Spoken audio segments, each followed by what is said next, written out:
नमस्कार मित्रांनो, मी तुमचा लाडका डॉक्टर. आज आहे 21 मार्च 2026. आपणारे जंजिऱ्याला आणि आपण आजपासून डेली व्लॉगिंगला सुरुवात करत आहे. सपोर्ट करायचं मित्रांनो. आपल्यासोबत जंजिऱ्यावरती एक प्रॉब्लेम झाला आहे की इथं वेटिंग एवढा आहे, 2 तास थांबायला लागते जवळजवळ किल्ल्याजवळ जाऊन तिथपर्यंत. कारण यांचं म्हणणं असं आहे की लाटांचं प्रमाण जास्त आहे आणि लाटा जास्त असल्यामुळे आपल्याला उतरता येत नाही, त्यामुळे भरपूर वेटिंग आहे. बाकीची मंडळी आलेले आहेत, आता बाकीची मंडळी सगळे आता काय निर्णय होते बघूया आणि तुम्हाला मी सांगतो. आता आपण किल्ला फिरून आलेल्या लोकांना विचारूया त्यांचं काय मत आहे. नाही लाटे वगैरेचा काही नाही आहे, यांनाच थोडासा उशीर झाला. एक खट्टे उतरून राहिले आणि परत रिटर्न करून तुम्ही इथेच तिकीट. तर मित्रांनो, आम्हाला आता इथं बोट मिळालेलं नाही. आम्ही आता दुसऱ्या स्टेशनवरती चाललो, तिथं जाऊन तिकीट काढणार. पुढं काय होते ते बघण्यासाठी स्टेट. तर मित्रांनो, आमचं आता गेट नंबर 1 वरून जायचं कॅन्सल झालं. आता आम्ही चाललोय गेट नंबर 2 ला. तिथं गर्दी किती आहे माहीत नाही. आम्ही बसलोय गाडीत शेवटच्या टोकाला, म्हणजे जिथं टायर असते तिथं. काय अवस्था होत असेल फक्त विचार करायचा. जवळजवळ 12 लोक आहे आम्ही आणि आता पाठीमाग आमच्यासोबत बसायला आहेत आमच्यासोबत तर सांगली महानगरपालिकेच्या मुख्य वैद्यकीय अधिकारी, जे आता लगेच चष्मा घालायचा प्रयत्न करतायत, पण चष्मा त्यांचा पडला होता, घातलाय वाटत. होपफुली आम्हाला गेट 2 ला एंट्री मिळावी. बसमधून जातानाचा हा व्ह्यू तुम्ही बघा. जर तुम्हाला किल्ला दिसत असेल तर प्रत्यक्ष नजारा काय असेल आणि त्या काळी हा किल्ला कसा बांधला असेल याचा फक्त विचारच करा मित्रांनो. आपण आता आलो जंजिराच्या ह्या मेन जेट्टीवरती. इथून आता तिकीट मिळायचे चान्सेस आहेत आपल्याला, पण गर्दी तर आता इथं भरपूर आहे. एवढी मोठी लाईन आहे, काय होतं बघू.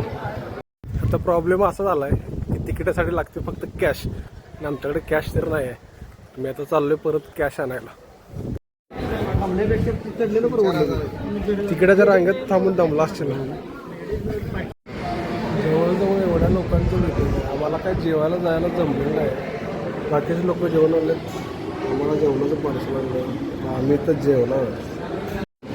तिकीट मिळालं काय? किती वेळ थांबलाय? 2 तास झाले. 2 तास लाईनमध्ये थांबून जेवण मिळालं नाही. 1 तास वेळ लागला. शेवटी पार्सल आणून खायला लावलं. बघूया आता. जेवण आला? जेवण आला काय? दुपारी 12:15 आपण इथं आलो होतो. 2:15 वाजता आपल्याला तिकीट मिळालं आणि तिकीट मिळून पुढे बोट मधनं जाऊन 2 तास पुढे वेट करायला लागलं. तिकीट घेऊन या. साहेब, कॅप्टन साहेब, तुमचं नाव काय? माझं नाव नबील. लेडीज बसतात सगळे. ओ मॅडम, ओ हे साईडला सरका, तुम्ही हे साईडला सरका ना. बसा खाली बसा. भारतीय ब्रेक लावून. हे बघा हे भाई कसे बसले ना, जरा सरकून बसा दादा. बसा. आता आपण चालू आहे जंजिरा किल्ल्यावरती आणि आपले कॅप्टन आहेत नदीप भाई, नदीप खान भाई. आपल्यासोबत आहेत नबील भाई. नबील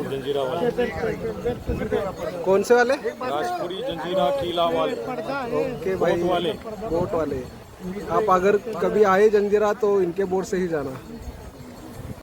हा जो पडदा आहे तो त्यांनी सुरुवातीला बांधला नव्हता, ज्यावेळेला बोट निघाली होती. पण थोडे बोट पाण्यामध्ये गेल्यानंतर त्यांनी हा पडदा बांधला आणि पडदा बांधल्यानंतर वाऱ्याच्या वेगानं ती एवढ्या फास्ट जात होती त्याला, काय ते विषय हार्ड होतं बाबा. एकदा हा अनुभव तुम्ही नक्की घ्या. शेवटी बराच वेळ वाट बघून आम्ही जंजिरा किल्ल्यावर पोहोचलो. हा किल्ला जवळजवळ 22 एकरात पसरलेला आहे. तुम्हाला दाखवतोच मी पुढचे काय पॉईंट.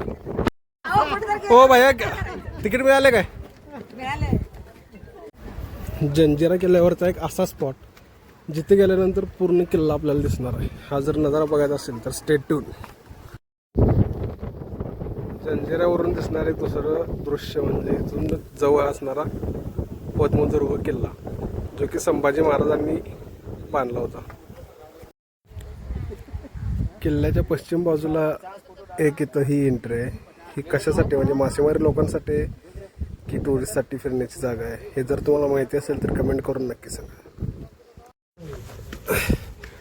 आता आपण चाललोय भारतातले 3 नंबरची सगळ्यात मोठी तोफ बघायला. हिचं नाव आहे कलाल बांगडी.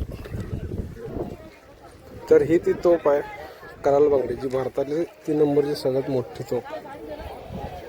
किल्ल्यावरून अशा बोटी ज्या येतात समुद्राच्या पाण्यातल्या ते बघण्यात जी मजा आहे ना अगदी अविस्मरणीय दृश्य येते. तुम्ही जर गेलात तर 100% बघा.